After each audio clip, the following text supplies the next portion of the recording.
हैं नौकरी पेशा लोग इस धनतेरस पर कपड़े जरूर पंडित जी ने बताया सबके लिए क्या खरीद सकते हैं, आप कारोबारियों के लिए भी बताया। अब जो नौकरी पेशा लोग हैं वो क्या खरीद सकते हैं, जिसमें कपड़े भी काफी लोग खरीदते हैं। तो पंडित जी क्या क्या शुभ है कारोबारी लोगों के लिए खरीदना कल? देखो, मैंने तो एक बात बताया अपने शुरू में ही कि कल ऐसी कोई जहां की चीज नहीं है जो आप नहीं खरीद सकते।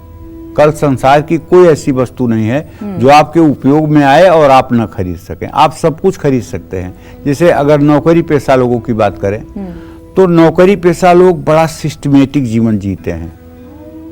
अब वो अन्याय से धन उपार्जित करने वाले कोई लोग हों तो उनकी बात नहीं कर रहा हूं, लेकिन जो लोग ईमानदारी से नौकरी करते हैं और अपने वेतन के ही भरोसे अपने परिवार का भरण पोषण करते हैं, चाहे उनका वेतन जितना भी ज्यादा हो, ठीक है ना, लेकिन फिर भी उन्हें अपना एक रूटीन बना के चलना होता है कि हमें इतना पैसा ईएमआई में देना है, इतना पैसा हमें किस्तों में देना है, इतने पैसे की सेविंग करनी है, इतने पैसे बच्चों के फीस जाएंगे, इतने से घर चलेगा। तो मतलब वो एक सिम्टम से चलते हैं। अगर सिम्टम से न चलें तो शायद सैलरी 5 तारीख को आएगी और 10 तारीख तक खाली हो जाएंगे।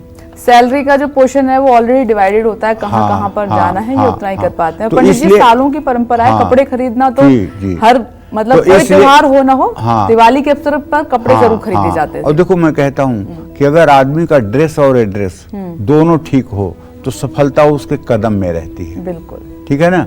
तो इसलिए नौकरी वालों को तो चाहिए कि अगर आपका जरा सा भी ड्रेस मिसमैच कर रहा है तो आप अगर नौकरी पेशा हैं तो धनतेरस पर आपको कपड़ा जरूर खरीदना चाहिए। अपने लिए भी खरीदना चाहिए और परिवार के लिए भी खरीदना चाहिए, लेकिन काले नीले कपड़े खरीदने से बचना चाहिए। सुनहरे या आसमानी रंग का कपड़ा आपके लिए शुभ होगा। कपड़े खरीदकर लक्ष्मी, गणेश, कुबेर या धन्वंतरी भगवान को भी आप पहले अर्पित करें। और इसमें एक काम और करिएगा, एक पीला ब्लाउज का पीस और एक लाल ब्लाउज का पीस, ये 2 कपड़े जरूर खरीदिएगा कल। किस लिए? कि महालक्ष्मी को लाल वस्त्र चढ़ाया जाएगा और भगवान गणेश को पीला वस्त्र चढ़ाया जाएगा। ये पीला जो ब्लाउज का पीस आपको मैं इसलिए कह रहा हूं कि लगभग 1 मीटर से कम ही होता है और ये चढ़ाने में भी आसान होता है भगवान को। और वैसे आप कटवा लेंगे थान में से तो वो कपड़ा ठीक नहीं होगा और थोड़ा अच्छा भी होता है। कॉटन का होना चाहिए, बस ये बात आप ध्यान रखिएगा, कॉटन का होना चाहिए, पॉलिएस्टर नहीं होना चाहिए। और पीला कपड़ा जो है गणेश जी को चढ़ाने के काम आता है। और कल भगवान गणेश की पूजा करके जो विद्यार्थी हैं उन्हें गणेश अथर्वशीर्ष का पाठ कर लेना चाहिए। अपने मुख्य द्वार पर अष्टधातु का अगर मिल जाए आपको तो 2 स्वास्तिक दरवाजे के दोनों तरफ लगाना चाहिए। ना मिले तो उदास मत होइए, सिंदूर और चमेली का तेल मिलाइए, अनामिका उंगली से दरवाजे के दोनों तरफ सुंदर सुंदर स्वास्तिक के चिन्ह बना दीजिए। बस जय जय हो गई, कोई चिंता की बात ही नहीं है। जय मां विंध्यवासिनी। चलिए अपनी इसी खास चर्चा को आगे बढ़ाते हुए बात करते हैं स्टूडेंट्स की। एग्जाम में सफलता पाने के लिए धनतेरस सभी स्टूडेंट्स क्या खरीद सकते हैं, क्या खरीदारी आपके लिए शुभ रहेगी, आइए पंडित जी से जान लेते हैं। पंडित जी, अमूमन हम स्टूडेंट्स के लिए भूल ही जाते हैं कि क्या खरीदना है, तो अगर उनके लिए खरीदारी करनी है, वो कुछ खरीदना चाहते हैं अपने लिए, तो क्या शुभ रहेगा? देखो, मैं तो विद्यार्थियों से कहूंगा कि इस धनतेरस पर विद्यार्थी माँ सरस्वती की एक वीणा वादिनी की तस्वीर खरीदें, कॉपी किताब खरीदें, पेन पेंसिल खरीदें और कोई न कोई धर्म ग्रंथ खरीदें। देखिए, आप चाहे जितना फिजिक्स, केमिस्ट्री, जूलॉजी, बॉटनी के विद्वान हो जाइए, लेकिन जब तक आपको जीवन शास्त्र का ज्ञान नहीं होगा, जब तक जीवन जीने की कला आपको नहीं आएगी, बैठना, उठना, किसी का अभिवादन करना, किसी से मिलना, किसी के ऊपर अपनी एक्सप्रेशन कैसे डाली जाती है, किस तरह से व्यवहार किया जाता है, किस तरह से लोगों के बीच में घुला मिला जाता है, जब तक ये ज्ञान आपको नहीं होगा, आप विश्वास करिए आपकी सारी पढ़ाई लिखाई एक सीमा में जाके बंद करके रह जाएगी। आप रिश्तों को नहीं चला पाएंगे, आप समाज में लोकप्रिय नहीं हो पाएंगे, आप समाज में हर जगह सफल नहीं हो पाएंगे। तो इसके लिए क्या करना है आपको? कोई न कोई धर्म ग्रंथ तो खरीदना चाहिए। और मैं तो हर सनातनी को कहता हूं कि कि आप अपने घर में अगर और कुछ नहीं खरीद सकते तो परम पूज्य गोस्वामी तुलसीदास जी द्वारा विरचित जो रामचरितमानस है, इसको तो आप अपने घर में जरूर रख लीजिए। इसकी अगर एक चौपाई भी आप रोज पढ़ेंगे तो आप विश्वास करिए आपका जन्म लेना धन्य हो जाएगा। आप इसके मर्म को तब समझेंगे जब इसके गहराई में आप जाएंगे।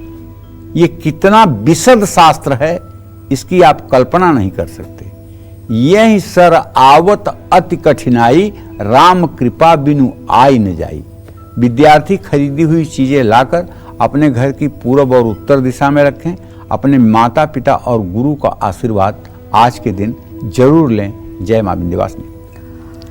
और इस धनतेरस अपने प्रोफेशन के अनुसार क्या खरीदने से हो जाएंगे आप मालामाल, यही आज कालचक्र में पंडित जी आपको बता रहे हैं।